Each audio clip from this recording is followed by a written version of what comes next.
Hello, this is Coding Gicha for full-stack developers. This article will cover how to install PHP packages on Ubuntu and manage their status. PHP packages are broadly categorized into extension modules and dependency modules. I'll start by covering managing extension module packages. While most languages install extension modules through their respective package managers, PHP installs extension modules through the System Package Manager. In Ubuntu, extension modules must be installed using apt. Extension modules are global packages installed on the system and available to all projects. In Ubuntu, PHP is also installed using apt. PHP is installed under /etc/php. Since multiple versions of PHP can be installed and used simultaneously, each installed version exists as a subdirectory. Directories corresponding to the server API are organized under this directory. Extension modules are managed in the mods available directory, making them available to all server APIs.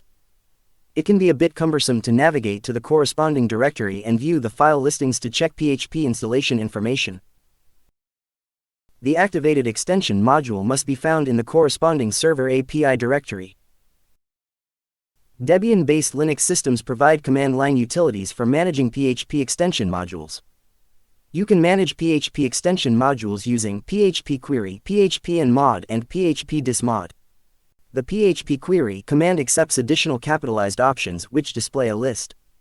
You can use the capitalized V option to check installed PHP versions. Let's check the server APIs installed in 8 Philippine pesos and 30 centavos.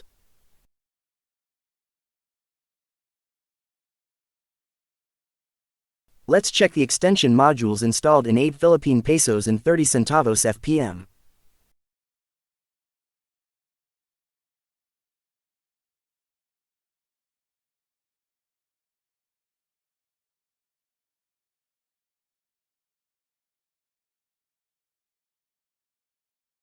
PHP installs extension modules through the System Package Manager, so you can install them on Ubuntu using apt. Let's install the International Extension module using apt. I already have it installed. Let's check the status of the International Extension module in 8 Philippine pesos and 30 centavos FPM.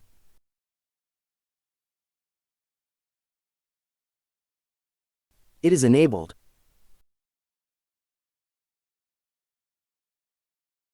The International Extension module in the 8 Philippine pesos and 30 centavos CLI is also enabled. Let's disable the International Extension module. You can disable it only in FPM using the S option. The php-mod and php-dismod commands basically change the module status, so you can omit the M option key. If you omit the S option key and value, it will apply to all installed server APIs. The International Extension module in 8 Philippine pesos and 30 centavos FPM has been disabled. The International Extension module in the 8 Philippine pesos and 30 centavos CLI has also been disabled.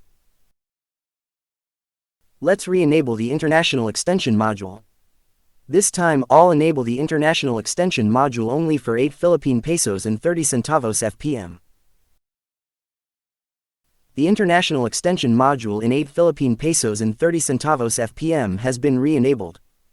However, the International Extension module for the 8 Philippine pesos and 30 centavos CLI remains disabled. Let's enable the International Extension module for the 8 Philippine pesos and 30 centavos CLI as well. If you omit the key and value of the S option, it will be enabled without an error message not only for the disabled CLI but also for already enabled FPM. The key and value of the V option can also be omitted, and if omitted, it will apply to all versions. While the same version of the server API usually uses the same extension modules, when using multiple versions, the extension modules used may differ between versions. Therefore, it's a good idea to use the V option habitually to avoid accidentally applying it to all versions.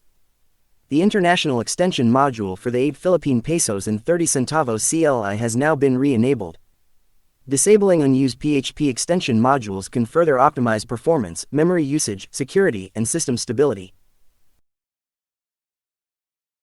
Let's illustrate the need for state management for PHP extension modules using the Xdebug extension module. Since Xdebug listens on port 9300, debugging must be running. However, for simple development, simply checking the error log is sufficient. Let's check the PHP log in real time.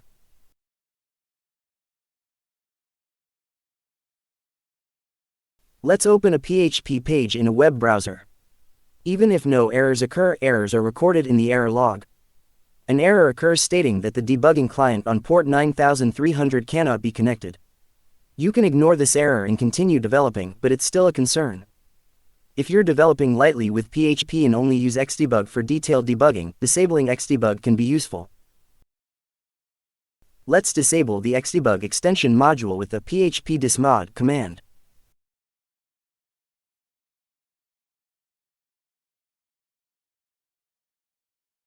You'll need to restart the PHP FPM service for the changes to take effect.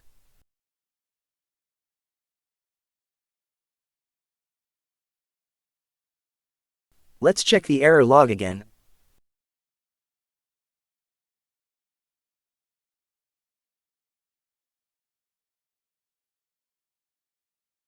Let's refresh the PHP page. Debugging client connection failure error no longer occurs.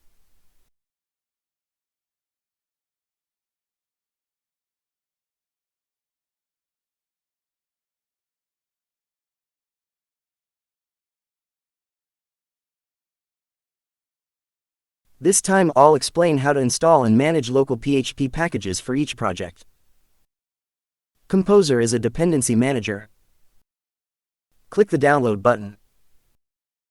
Instructions for installing by running a script in the terminal will appear. The install button might be more appropriate than the download button. Copy the command line installation script. Launch the terminal.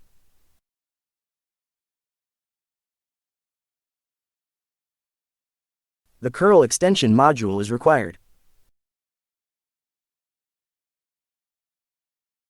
I already have it installed. Paste the copied script. On Linux, pasting a script with line breaks won't run it immediately. The advantage is that you can edit the script after pasting it and even run the last line at the same time.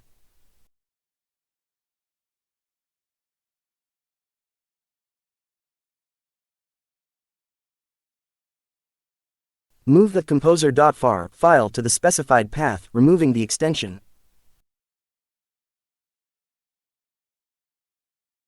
Since Composer is a dependency manager, you need to work within the project folder. I'll navigate to the www secondary domain source folder.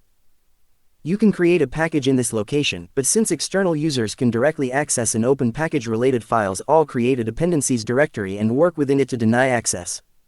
I'll deny access to the dependencies directory later. Let's install a package that allows to read and write spreadsheet files like Excel using Composer. PHP spreadsheet requires the MB string, zip, XML, and GD extension modules.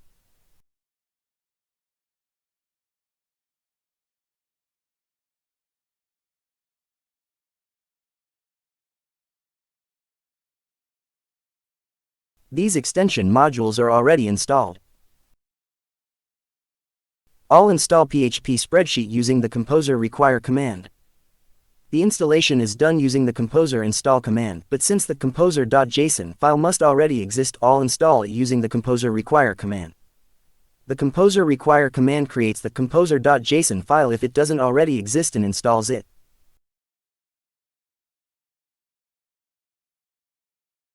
Let's check the dependencies directory. The composer.json file in the vendor directory have been created. Opening the composer.json file will show you the installed packages and their versions.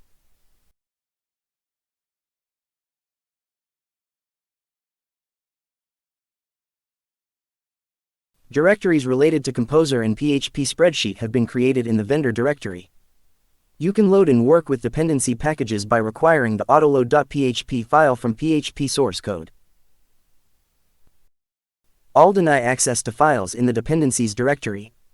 Let's open the Nginx site configuration file. I'll deny access to the dependencies directory for the www.gicha.org development site.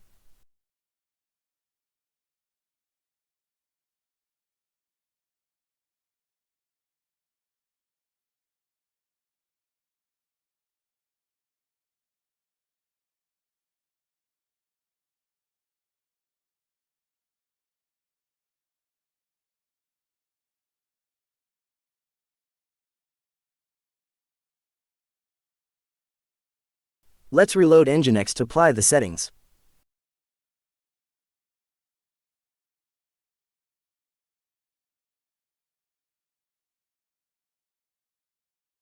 Updating packages installed with Composer can be done simply with a command.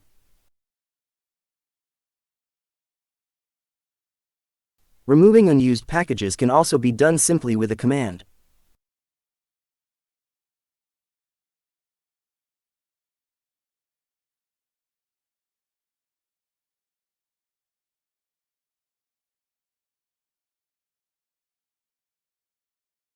The PHP spreadsheet information has been removed from the composer.json file.